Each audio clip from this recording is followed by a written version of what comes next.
Welcome to the Brett Venice Podcast, where I bring together a variety of experts in the field of helping you live a happier, healthier, and more fulfilling life. Thanks for joining us today. Hello and welcome. I am Brett Hello. Venice, and I am here with Robbie Clemens. Robbie, how are you doing today? I'm doing great. How are you? I'm doing well. Rob, why don't you tell us a little bit more about who you are, what you do, as far as it goes to helping other people improve their life? Yeah. So I am a musician and I also do guided meditations. So the guided meditations started actually when I was moving back to California in 2020. I was experiencing a lot of frustration, a lot of fury, a lot of helplessness, honestly, on my road trip back. And when I decided that there was, only so much I could do, and when I realized there was only so much I could do, I um, decided to just like share my frustration with people and just kind of be upfront about it. And that led to me doing just kind of like an open invitation meditation on like Instagram Live, and then um, I let people know that I was willing to do one-on-one situations, and that kind of like unfolded from there. And then musically, I've been playing music since fifth grade. I've been singing since I could sing and talk, and yeah, the music's been happening my whole life. And uh, yeah, it's been kind of a wild ride developing the music, especially over the past 6 or 7 years. Um, Really, but what do you mean? So I started taking private lessons again in 2017, and uh, so I'd been classically trained on trombone. I'd played that, 8 or 10 years at that point, and had kind of let that fall to the wayside, but had kept on playing piano even after my short time doing private lessons, and decided that music was something that had been missing in my life after I joined the military, and I wanted to rekindle that. So I reached out to a teacher, started taking private lessons again, and starting back over at square one with piano, learning my scales again, learning like the fingerings and everything back at the beginning. Um, really opened my eyes to both composing and improvisation, how similar they are, how they're, the same thing when you really break it down. And my creativity as a musician really started to flourish. Up until that point, I had only just played other people's music, sang other people's music, learned other people's music, and And if I um, remember correctly, music played a really huge role in your own mental health and healing. Is that correct? immensely. Any large like emotional shifts in my life happened when I was listening to music or in a musical setting. So there was actually the first kind of watershed moment for me emotionally and spiritually, really, um, was during a worship night when I was living in Mexico, studying. Well, in among other things, we were studying the Bible, we were studying Spanish, we were studying the cultures like around the Bible, the times when it was written, really just trying to like get into the nitty gritty of like who we are, what we believe, um, and if we believe what we think we believe, kind of thing. So uh, that whole experience was immense in itself. But that particular night was the halfway point of my week of fasting while I was living there, and we were that night and that night only. Though we went to church twice a week, the whole time I was there for 9 months, that was the only night where we did only singing. Obviously, I didn't plan that. The pastor didn't plan that, but that's how it worked out. And I it was revealed to me that night that I don't truly love anybody. I was doing my best to love people. I thought I loved people. I thought I cared. And to for what it was worth, I did care about people and I did want to love them. But it was what was revealed to me was that I don't.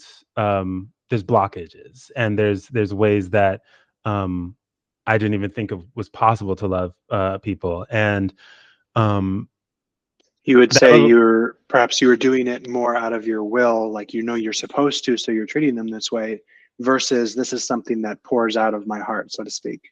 yeah, that's a good way of putting it. The Funnily enough, the sequence in which it was revealed to me started with somebody, my dad, who I think a lot of people would forgive me for not be having an abundance of love for. Um, and then my stepdad was also the person, given to me as somebody I don't love. And I was like, well, yeah, anyone would say that I don't have to, And after those two figures came into play, and I was like, well, yeah, okay, I'm not loving everybody. Like, sorry. All of my friends started just passing in front of my face, or I guess my mind's eye. And that broke me like completely. And I was devastated, but also encouraged to dedicate the rest of that week of fasting to everyone that I don't love, to the rest of the world, um, to everyone on the earth. And it made a very difficult fast into a much more manageable one. Still, probably the most challenging thing I've done in my life, but it became a lot more possible after that night. And Because the meaning of it changed. yeah, I had started just with the inclination, like I just felt a pull to do it. It wasn't a requirement of the course that I was doing. No one else that I was with was fasting for that week, and I just knew, within me, I was called to do that. And I had started it because for that reason. I was like, I know I'm supposed to, so I'm going to do it. And yeah, that halfway point, I was just at a complete I lost. I didn't think I was going to be able to finish. I was starving, of course. I was tired because I was having trouble sleeping. The first day of the fast, we had gone to help somebody with their yard work. So it was, just one of those things where I was really already thought I was broken down as much as I could be.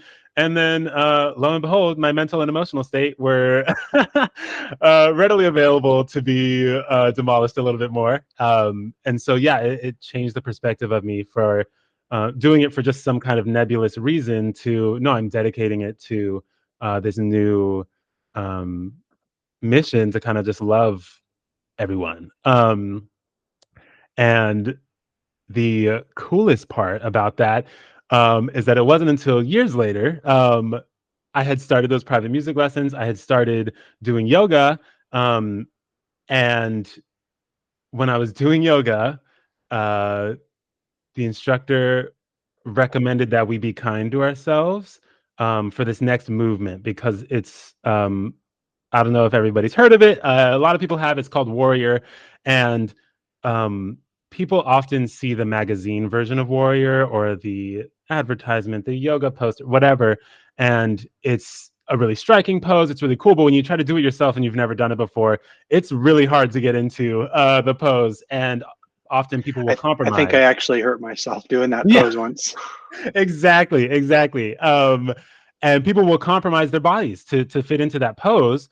Um, but the whole thing about yoga, the whole thing about loving yourself, the whole thing about being on a healing journey is that you can't force your body into the position. You can't force your mind to heal. You can't force anything. And the teacher was reminding us of that and telling us to be kind to ourselves, and just show a little love to yourself. And it was in that moment I was teleported straight back to that night in Mexico. And it clicked for me that there was that block of loving others because I didn't love myself fully. I wasn't being kind to myself. I wasn't accepting or generous or, all the things that you need to be um, that go into love. And yeah, it was one of those like full circle moments that just totally blew me away. And instead of being devastated, it was like, oh, wow, now I can start doing that. I can start loving myself.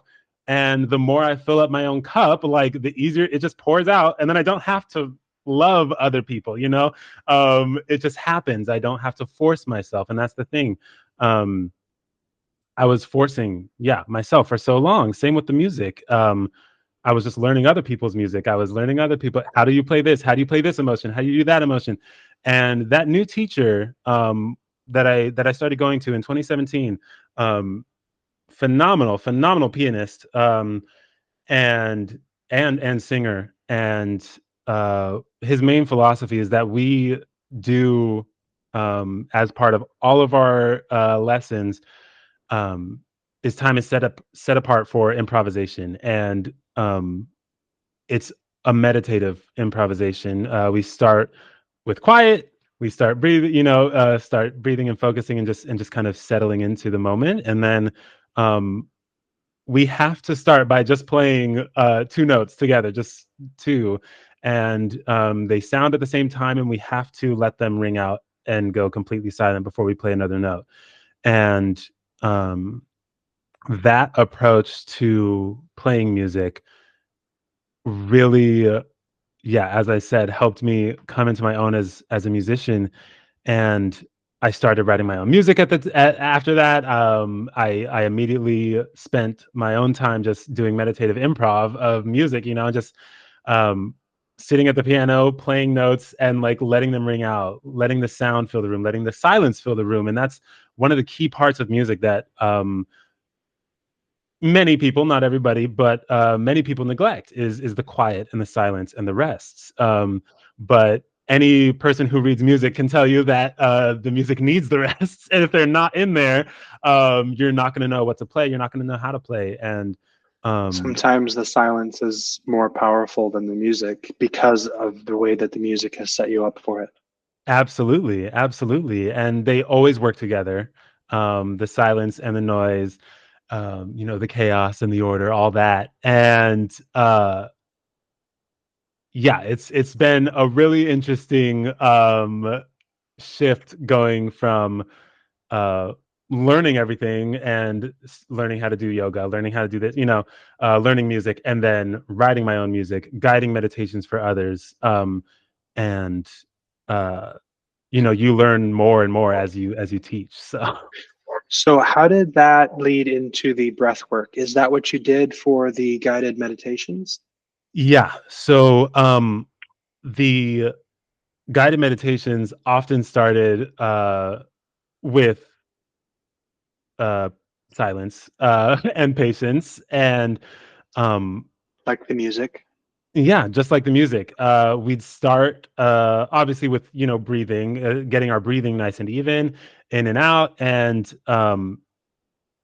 the thing was that road trip that I mentioned that sparked my idea to just share the meditations, share what I'm feeling. Um, I couldn't calm down. I was too angry. I felt too helpless. There were so many emotions that were so strong that none of the breathing techniques I was trying were working. None of like the thoughts that I could bring to try to help combat, the negativity, anything, nothing was working.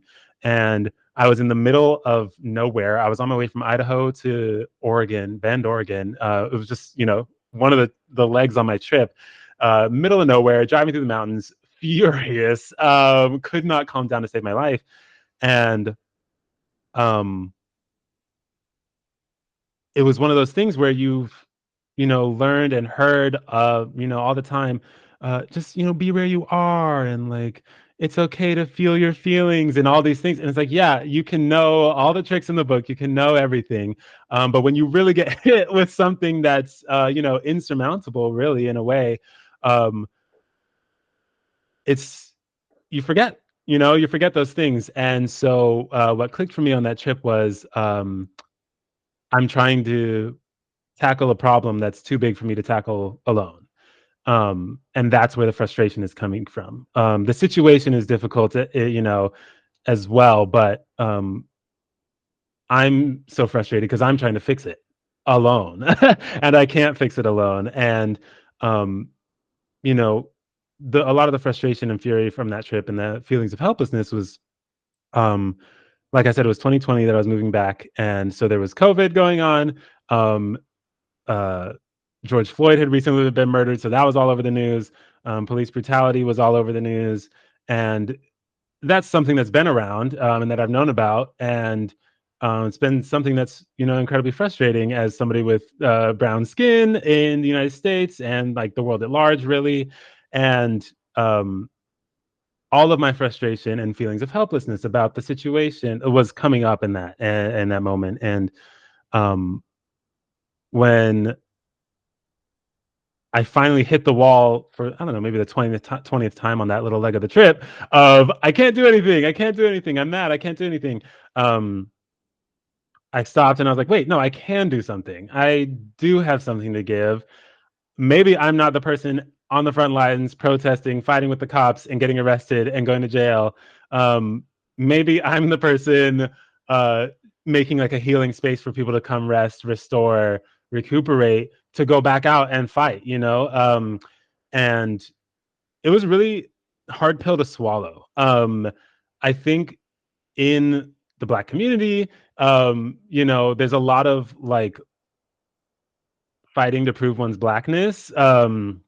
And that involves, protesting, standing up, all that. But there's many roles to be had in a war, in a fight, in a whatever, in a struggle. And accepting that mine might be the healer role was really, really difficult, especially because I'm tall. For those who can't see, because I'm sitting down, I'm 6'6". So I'm really tall. I'm Yeah, like an most people imposing. consider me tall, and I come up to like here on you. Yeah. So it's being a larger dude who can put on muscle if he wants to. It was one of those things where it's like, no, I can fit this role. And that's the thing. My whole family's basketball players. They're all athletic. They're all, and I'm the musician. I'm the sensitive soul. I'm the, and it was a really difficult pill to swallow. But once I did, I calmed down immediately, like almost immediately. I was like, no, I'm just going to start it live. When I get to my hotel, start it live, blast it out, share how I'm feeling. And that's it. So I actually paused, wrote down some feelings, wrote down, a little post for my Instagram, threw it up on my story, and then I was driving. I was good to go. And um, when I when I got to my hotel, checked in. The person at the front desk immediately triggered me again, just because I told her where I was going and all that.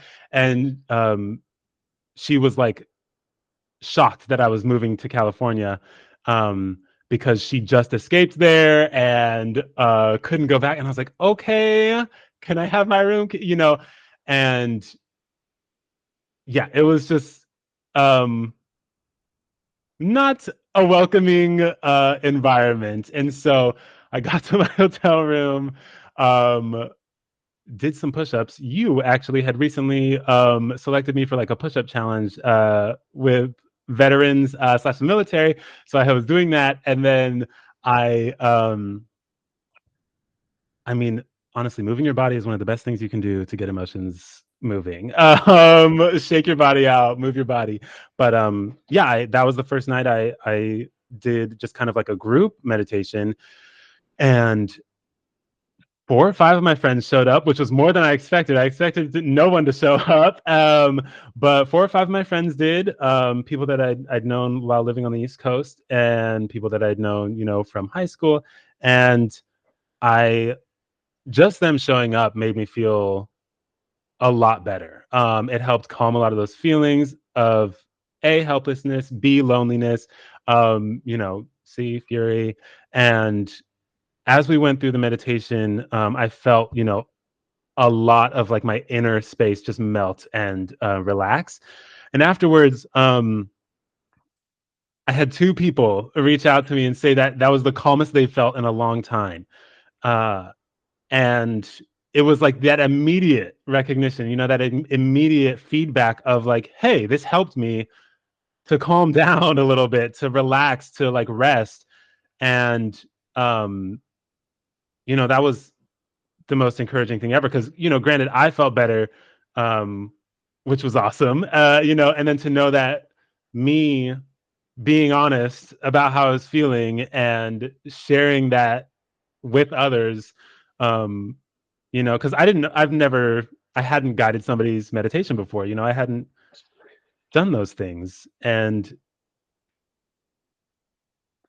So That's actually a good kind of segue, a good place to ask, what type of person, since we're kind of focusing on the breath Mm, work right now and the meditation, what type of person would benefit from your type of care, your type of healing, your type of practice? What might they be going through? What might they look around at their lives, and what would clue them in to say, I should check this out?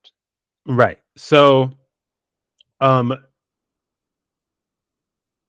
short answer, everyone. Longer answer, clues to look for. I wrote some down. Um, where did it go?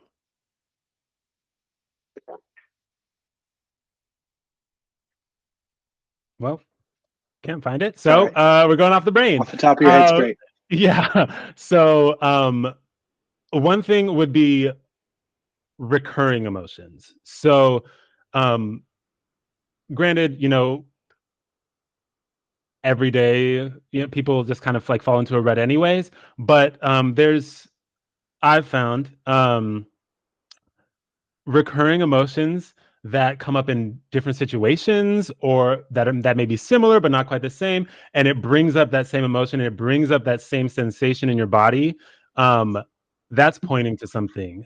So that's pointing to maybe a wound. Maybe it's pointing to nothing so big as a wound, but just a minor frustration that is recurring because there's a part of you that has experienced, yeah, a hurt, has experienced some discomfort, something that's sticking with you, and can only come out at this point because it's been buried. It can only come out through those emotions, or through that sensation in your body, through a mental pattern.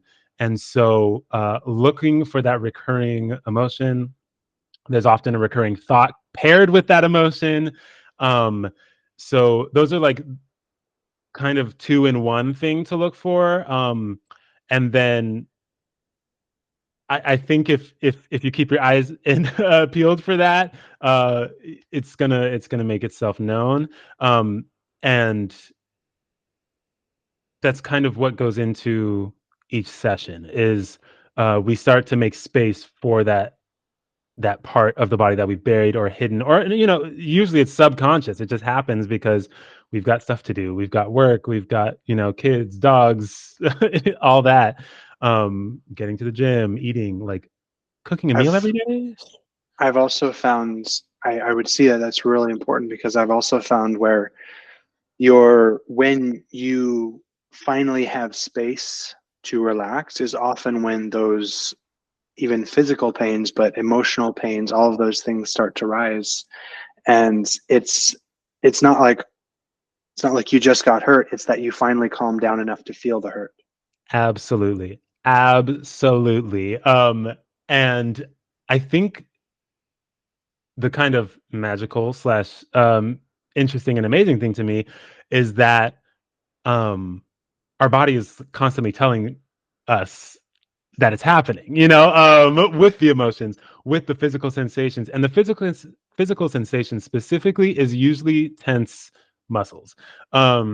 So we tense up to um avoid. It's literally like our body's trying to like put up a shield against the feeling. And which is why something as simple as massage is so amazing and so effective, is because it's forcing, coercing, gently reminding your body to calm down, to release some of that tension. That way, whatever pain, whatever, if the muscle's tired or something, it can move on, spread out, and then once it's spread out and moved on, there's space for you to put whatever you want there. So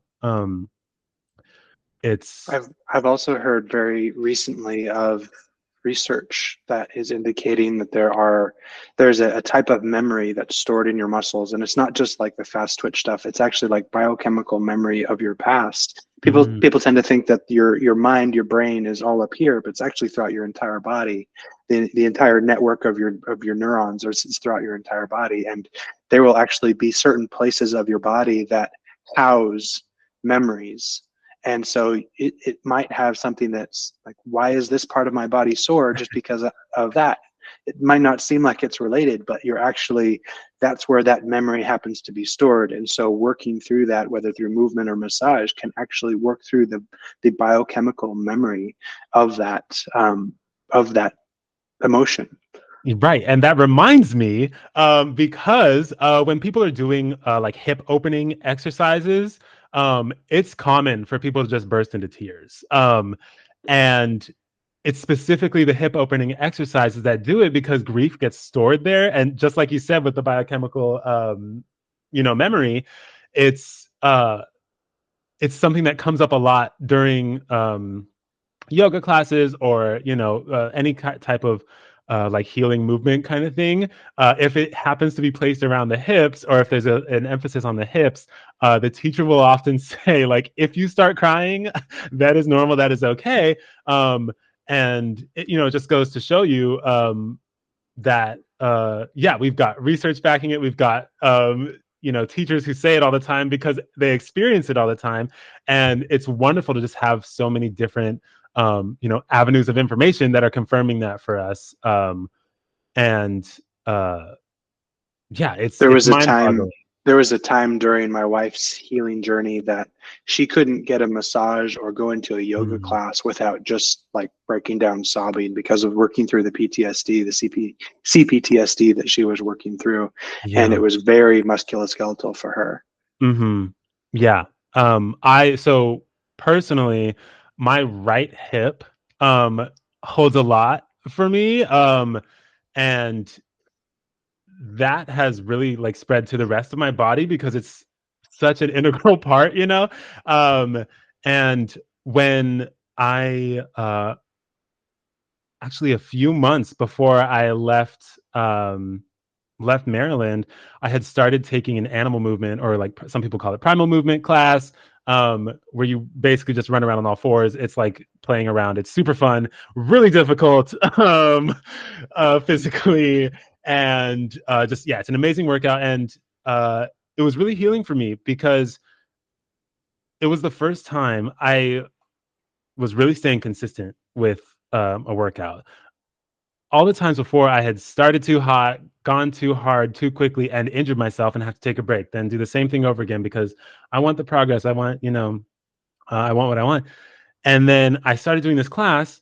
I found that I was incredibly exhausted and worked out after each class, but that I was well enough to come back, the next couple days and do it again. Like, it wasn't so demanding physically that I couldn't come back, and I could push myself without hurting myself. And that's that balance was something that I've been looking for, forever. Um, because weightlifting didn't really work it. Even rock climbing, which was something that I loved and I've done for years, it was too fun. It was too fun. So I would want to do harder stuff and continue to push myself until it hurt, until I got hurt because it was so fun. It was less about a progress thing and more about oh my God, like, this is too much fun. I got to keep doing this. And then, I would hurt myself. But this thing, with the animal movement, it was fun enough, difficult enough, and also, I guess, not fun enough in a way, that Relaxing enough instead of stimulating. yeah, it was more like, oh no, I can just really focus on getting into my body, doing the movements, pushing myself physically, and then at the same time listening to my body because it's not something that's so mentally draining. And I think that's part of what goes into rock climbing. There's a lot of mental aspect to it. That's what goes into, a lot of sports. There's thinking involved with whatever you're doing.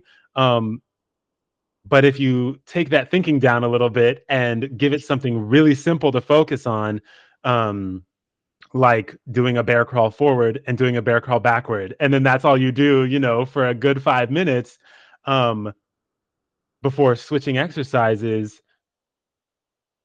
it's still engaging like the dopamine receptors. It's still engaging, all the things you need to engage, without being a drain on any one part. And that's, the balance, I think, that's so important to any sort of practice, whether it's physical, a mental practice, breath work, anything like that is really finding that balance, where you can have that space to just like settle into the movement, settle into the breathing, settle into whatever it may be. So let's talk about the breath work a little bit and talk Yeah. about what you do in your practice. If someone were listening to this podcast and wanted to get started today, tomorrow morning on their own breath work, on some of the stuff you've talked about, what would be like a 1, 2, 3 for them to try tomorrow, or within the next week, to begin to see some kind of progress and peace in their own Mhm. life? Yeah. So a really, really great place to start, is finding a place. It can be in the home, it can be outside. The defining factor for that space is it needs to be calm, and there needs to be very little external information coming in. So quiet, or as quiet as you can get it. Um, Not too bright. If you're outside, find a shady spot. The place needs to be as low on the stimulation side of things as possible. So that's the first step. Find that quiet, calm place. And I've personally found that if you can't find the quiet, pair of headphones, turn on some white noise sometimes helps. Headphones, earplugs. I've been using earplugs like crazy lately, to help get me some quiet. um, And so and what's step 2? so step two, you're going to set a timer. We're setting that timer for 5 minutes. Because it's small. It's a small amount of time. It's manageable, but it's going to feel like an eternity when you do step three. So set the timer for 5 minutes. And then step three, for those 5 minutes, you're going to do your best to breathe evenly in and out. Make the breath as long as the breath in, as long as the breath out. And that's all you're going to focus on for those 5 minutes. Your brain will wander. Your mind's going to think of a million other things.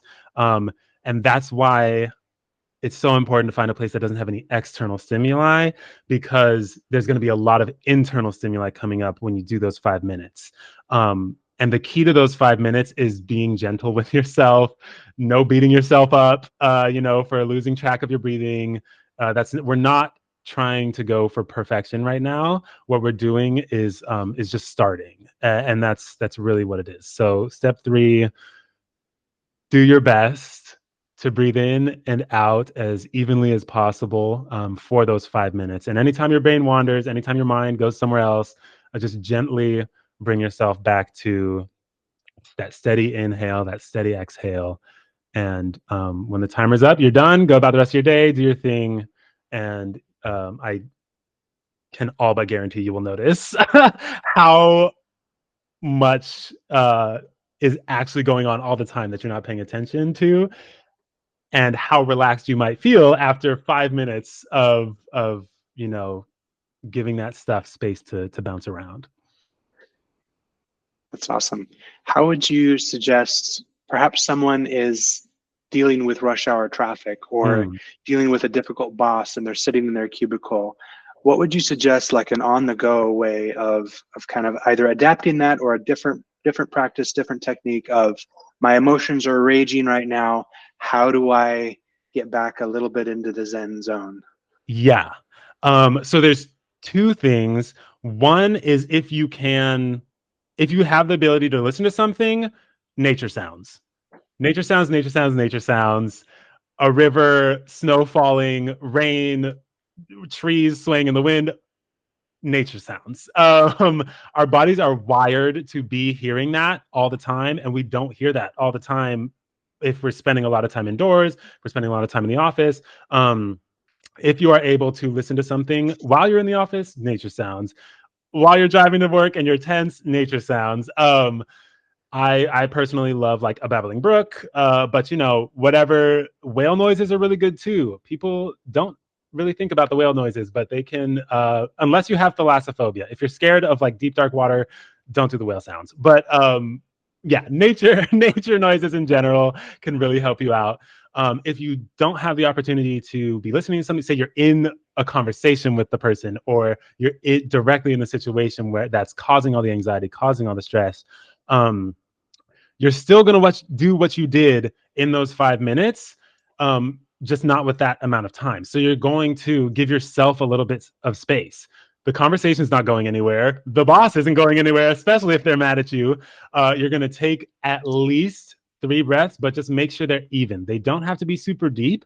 The thing is, you want them even. So if you can bring your consciousness back to your breathing just for 3 breaths, it's going to give you like a little bit, of that calm and that space that you need. And that's the thing. Like when we go back, we talked about it earlier, the music, silence, space, emptiness. Like you need that space, you need that emptiness. And we're constantly bombarded with information and stimuli these days.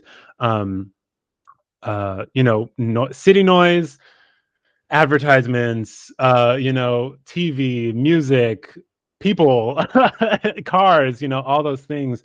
And just if we can just add a little bit more space to our lives, you don't have to do anything with the space. You just got to get it there. And the whole point is that it's empty. There's nothing in it. When you're feeling that anxiety, that stress, the most important part is noticing that it's happening. And then once you notice it happening, bring yourself back to 3 even breaths. If you can make them deep, all the better, but more so we want them even. Those are two really good things: the nature sounds and just 3 even keeled breaths. So that sounds like a really good segue into the music realm, because I know that we've talked a little bit about it in the beginning of this episode, but music is huge for you. It's been huge in your journey. You've also, it's been huge in my own journey. It's something you and I actually share. We used to spend nights where we just spend hours listening to our favorite music, but it's something that you actually use in your own healing, and it's something you've experienced other people having these healing moments, or these moments of immense inner peace when you were playing music for them at a recital or a get together. Can you tell us a little bit more about your experiences in that realm? Yeah, absolutely. So I'm going to go back to that teacher. He would do concerts at his house, and he had a really nice property, and we would set up on his porch and play out towards his lawn, so people could come sit on the lawn, listen to some music. And it was, I had performed before, in school band and all that.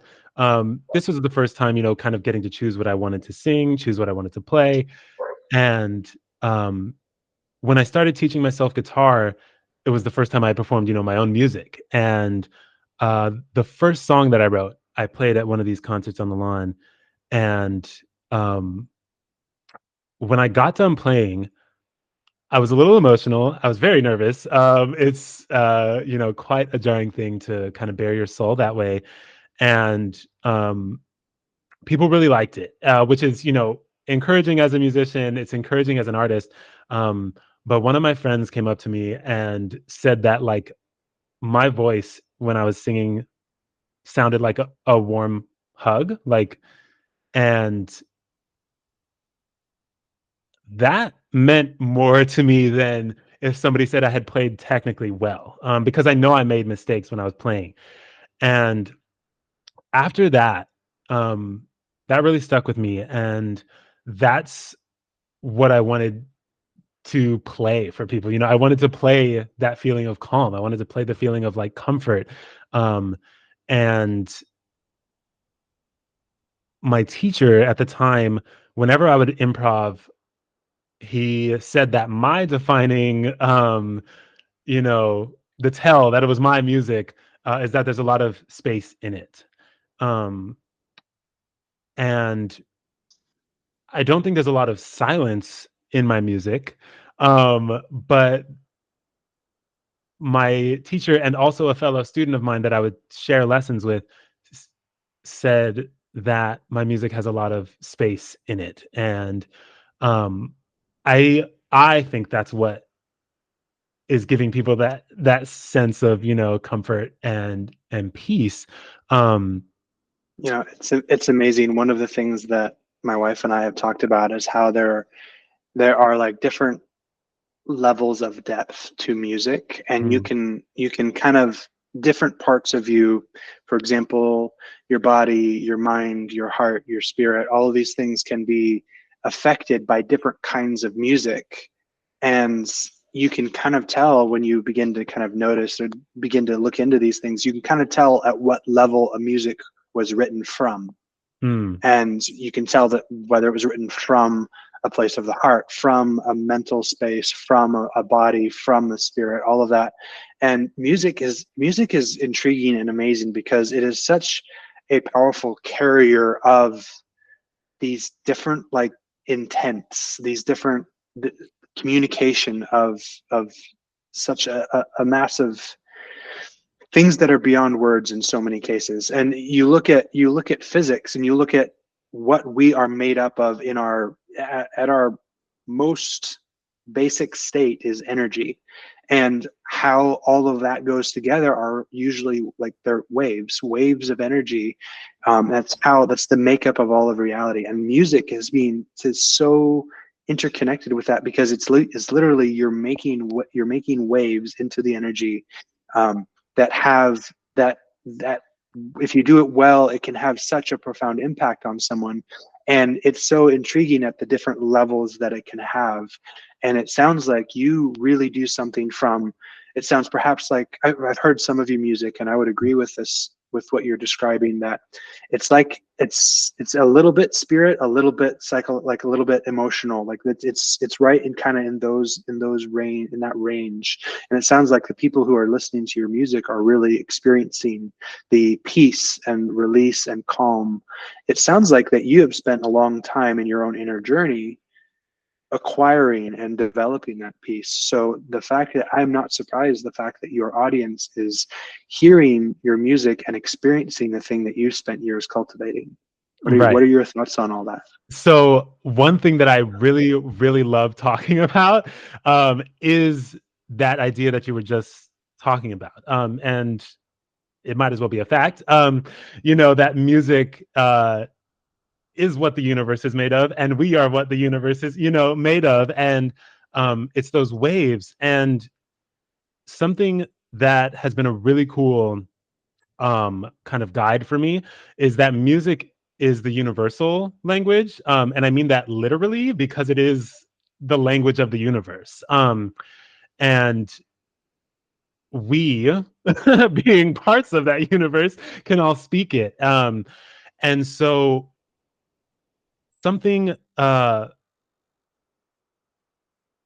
has been challenging, and also, what's the word? Affirming is close, but not quite right. For me, is that when I'm playing or writing music, the biggest applause, the biggest, reaction from other people comes when I get out of the way. So I've done all the work to, practice my scales, practice the song, practice the music, do my training, do my vocal warm-ups, do all these things. And when I just show up and play the music, that's what people love the most, or that's when it has the biggest impact. It's not when I'm stressed about playing the notes right. It's not when I'm stressed about, making sure that people feel the peace and feel that, and it's once again back to that forcing thing, because you can't force it. Once you make the vibrations, those waves are gone. Like you don't get to control them anymore. And when they vibrate against somebody else, like that's nothing. It's gone. It's out of your hands. And sometimes trying to control them actually ruins the effect. Oh, every time it ruins the effect. Every time you try to control it. Which is another thing, with the breathing, with the breath work thing too. If I try to give somebody an experience, It's not like that's ridiculous. And it goes back to what you said about the intent. My intent when I'm playing music is to open up. I'm intending to open up. I'm intending to relax. I'm intending to just share the emotions that I have. And that's the thing that I'm working to do, like with my life, is just open up more and more, share more and more. Because the more closed off I am, the more tense my body is, the more tense, trying to force certain feelings to go, over here, to not be shown, to, I've found that the main reason I'm doing that is to try to influence other people's opinions of me. And And it and ultimately ends up being, going back to your earliest statement about love and learning to love. When you're doing that, and I can say from my own experience as well, it ultimately ends up being about myself, not the other person. Even my attempt at loving them ultimately becomes about me, and it just ruins the whole thing. exactly. Which is just one of those cool things. It's a hard lesson that you got to keep relearning. But it's one of those cool things where if you start working on one thing, you'll end up working on all of the things. And that's why that 1, 2, 3, earlier, it's like, just find a quiet place. If you found the quiet place, you've already won. If you set the timer, you've already won. If you do the breathing for 5 minutes, you won again. And like, if you do that breathing for 5 minutes, things are going to come up. And if you come back to that space and greet those things again, amazing things can happen. If you show up to, if you're, a musician, if you're a musician and you show up and practice that way, when you perform or when you write or when you do anything else, you can get out of the way and make that space. Amazing things can happen. And if you show up for yourself, you'll be able to show up for other people. And that's, it's really how it starts. You just work on the one thing, and then that one thing you get a little better at it. And then new things show up, and they will always show up. So no worries about that. One of the underlying themes of all of your stories, and it sounds like of your own journey and your music and your practice, has to do with acceptance. And it's not something that you've said explicitly, but it's been an underlying theme of your entire conversation and dialogue here.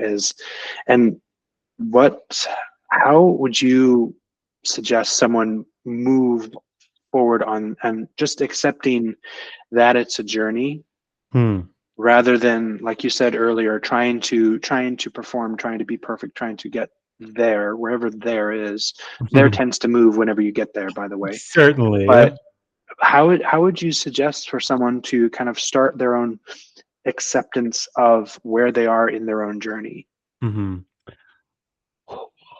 So that is a very big question. I think that is like one of the questions.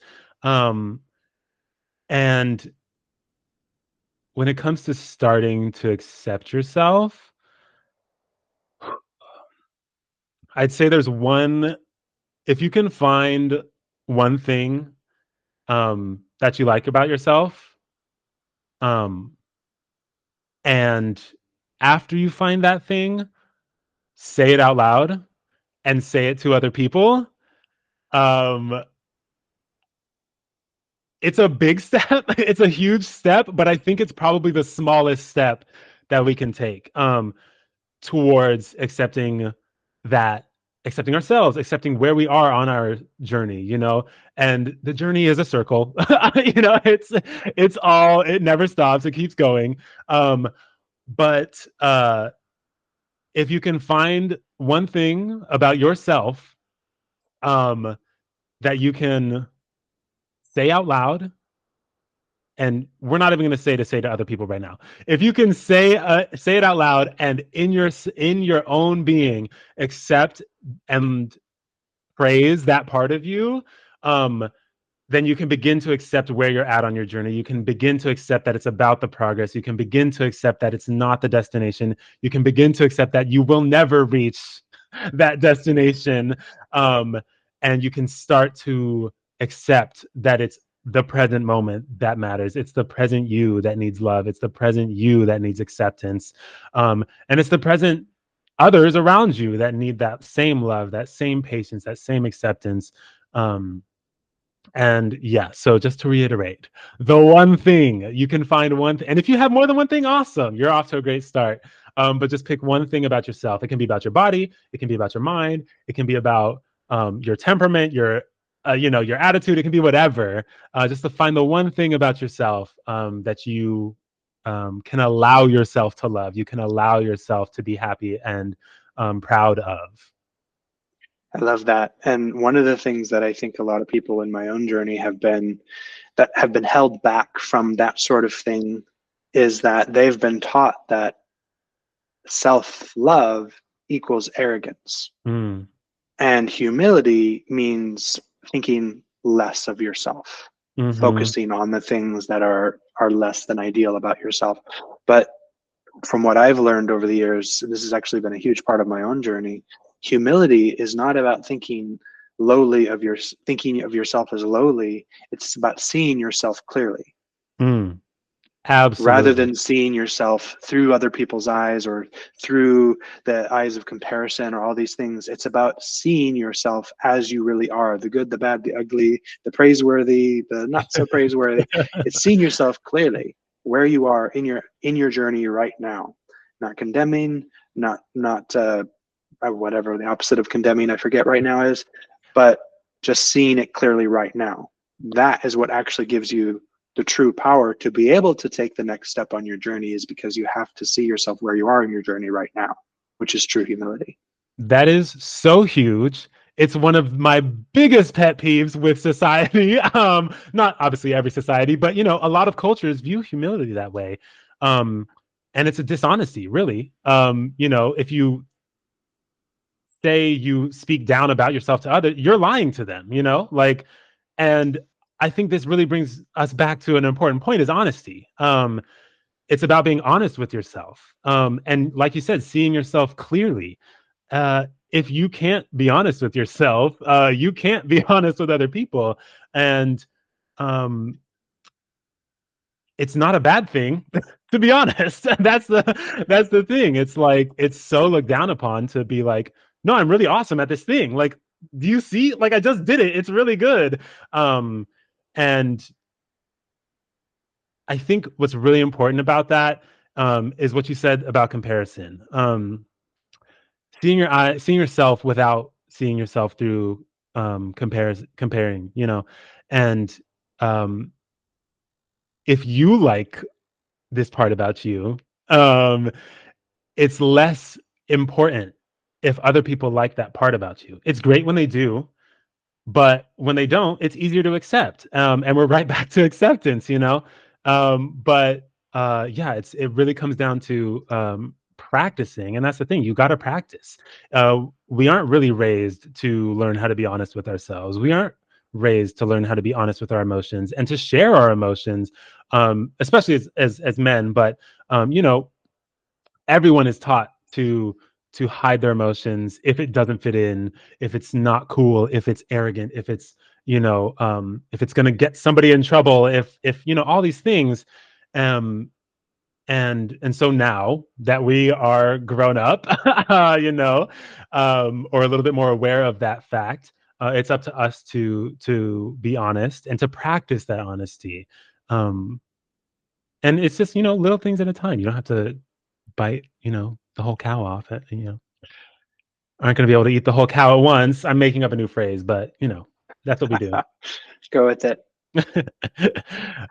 So yeah. what have been some of the most impactful resources for you, or that you have encountered that you would suggest for other people, whether it's in the meditation and breath work side of things, or whether it's in the music side of things? I know you have a whole host of your personal loves in music, but what are some of the places people can go to, people, YouTube channels, podcasts, books. I don't, whatever it would be. Where would you point people? Yeah, so there's a really, really great book called The Four Agreements, and it's four agreements basically that if you make them with yourself, like you're good to go, kind of thing. Um, it goes to show how difficult those agreements are, but it starts off with being honest, yeah, being honest with yourself. And the book goes into really good detail and really practical detail. And I think the cool thing about that book is that it approaches the topic um, with every worldview in mind, every cultural, they draw on Hindu practices, they draw on the Bible, they draw on Islam, they draw on everything, they draw on less rigid religious practices, they draw on spiritual experiences from all around the world and from every culture and throughout history, which is I think is the important part. And it's just a really powerful book. So that's one book. And then it's called The Four Agreements. It's by, I messed up, but if you Google The Four Agreements, you will find it. I think I know it. I can put it in later in the description. Okay, perfect. Thank you. So Four Agreements is amazing. Most of my recommendations are going to be either like books or like just like people based. I don't really listen to podcasts, unfortunately, because there's a lot of good ones out there. But yeah, Four Agreements, a massively amazing book. People wise, my biggest experiences have been face to face, which is not easy to direct people towards. But I think that's part of why I loved The Four Agreements, is that it listened to everyone. And so that's one of the things I actually wrote down earlier when I was getting ready for this, is listening to other people. Listening to yourself is awesome and important and huge, and you've got to do it. If you listen to other people's worldviews, granted, it might start an argument. You will run into, a little bit of friction sometimes, but, and listening is not, agreeing. It's listening. If you listen to other people's lives, if you listen to their experiences, it's just more and more, I guess, waves that can bounce you the right way. And I think what's important to do when you're listening to other people is to stay present with what's reacting inside of you. And so, is it resonating in a good way? Is it, a discordant, resonance? What is aligning inside of you, and what is saying, maybe not for me. So while so Four Agreements, other people. If you don't like other people, that's fine. You don't have to like other people. The point is that we're practicing listening. So one of the things on that note is in the 7-part healer webinar series that my wife and I host, we actually dedicate an entire hour and a half towards paradigms and shifting paradigms. And it's actually multiple different episodes dedicated to that, but really is listening to other people's perspectives. Like you said, you can completely disagree with them, but just having listened to them actually opens your paradigm up, opens your kind of internal wiring up to new ideas, and that actually prepares you to grow in the direction that you want to grow. I think you said something really important about how just listening to other people's stories or life or views opens up your own paradigm. It opens up your own mind. It opens up your own, I don't know, just like, it opens up the possibilities. I know, like, I have, after doing after listening to some people that, you know, they were bringing up things within me that I did not like. And it was really hard to get through those conversations. But after listening to others, I was able to see where we align. Um, and, you know, everybody's different, of course, but seeing how we are also all the same in some ways um, is a really, really important step. Um, and Step of acceptance, uh, of in this case, it's kind of accepting other people, and that I think would lead to accepting yourself as well. oh, absolutely. Like it's a big form of acceptance, and it's kind of one that like it's bigger than just like accepting somebody else or accepting myself. It's like, no, I'm accepting the way things are. Like it's more than, you know, I'm doing the thing. It's like, whoa, this is like a big, this is how the universe works kind of thing, you know, where uh um listening to others helps us find our place in the world, find our, you know, and sharing with others, you know, is another way we find our place and help others find their place. And uh there there was, hold on, I might have a podcast. Hold on 1 second. Okay. Wait, is this in English? That is not in English. Okay. Probably got problems. Yeah. Never mind. Sorry about that. So what about music? I know you're a huge music lover. So what are Yeah. some places or some artists or some places that or some things that you've found some amazing music that has helped you or helped other people?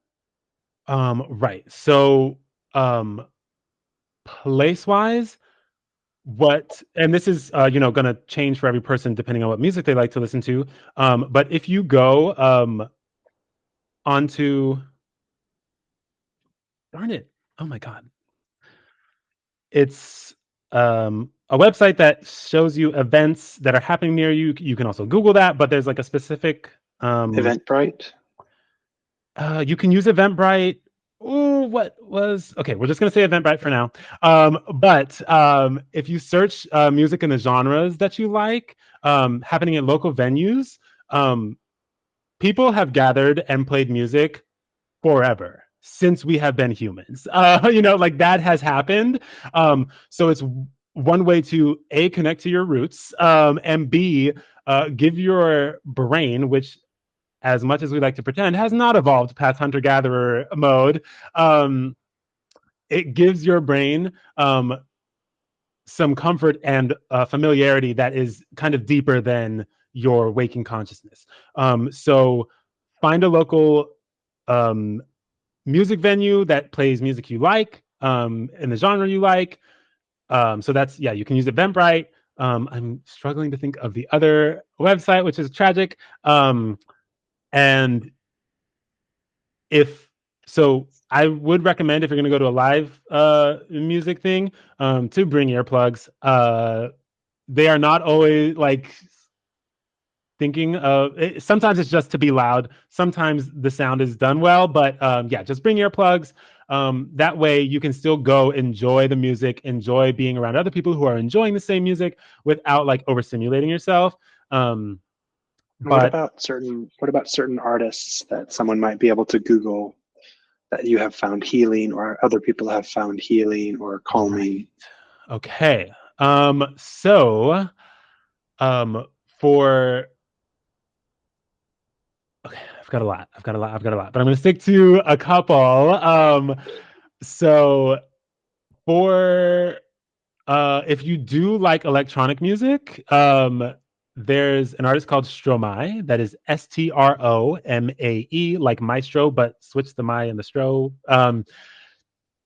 He is from Belgium. He makes amazing music. It is all in French, but that does not matter.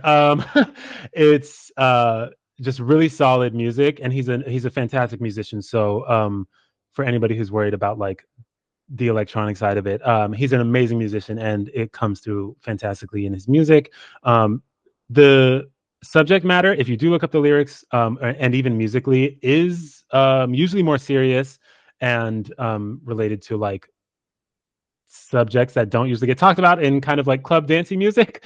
But it's I have a couple songs of his, and it is like you can kind of tell by listening, even though I tend to like kind of bebop out to the music, but you can tell he's talking about a little bit more kind of deeper, perhaps wounds that he's dealt with, or experiences, that sort of thing. So it is kind of as this middle ground between the excited and kind of a little bit more mellow, where you're processing stuff.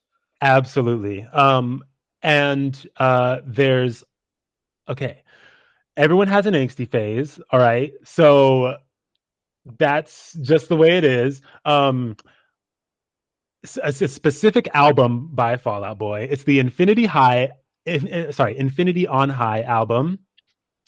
For any, if you notice feelings of like your inner teen coming out, and it's like a struggle to like accept those feelings, listen to that album, and it'll get you settled. And then for like, so for calming, relaxing music, there's a band. I mean, I don't know about relaxing. It's usually kind of sad, but there's a band called Daughter, and they make some really good music. There's a song called Youth that has been on my chill pill playlist that I have for whenever I need like something to help me calm down. That song has been on there since I made the playlist. It is a really good song. It's Youth by Daughter. And then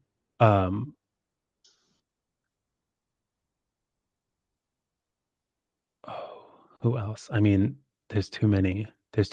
Those are some good ones to start with.